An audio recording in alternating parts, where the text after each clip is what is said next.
Before diving into this video, we recommend checking out our previous tutorial on Symmetric Wallet password-based encryption.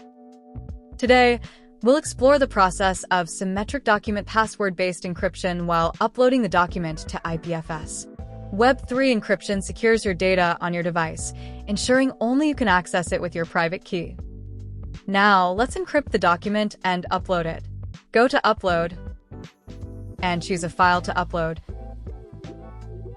After choosing a file to upload, click on the Advanced Encryption Settings button. There are multiple encryption approaches available for you. We'll opt for the symmetric document password-based method and input a password in the encryption public key field. If you leave this field blank, you'll be prompted to provide a password. After providing the password, click on the Upload button. The file will be encrypted and uploaded successfully. Upon completion, a success message will appear.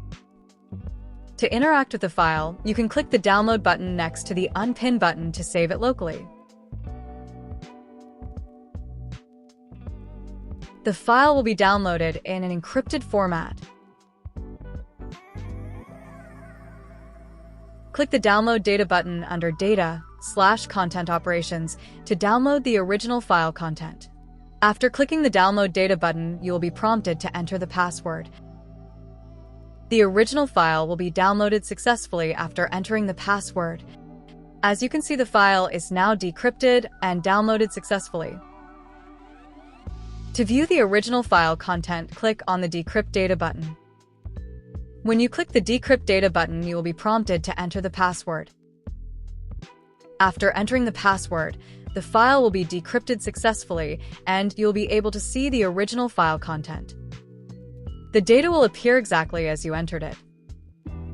This is one of the encryptions that we have covered. To learn more about the IPFS wallet, visit ipfsserver.com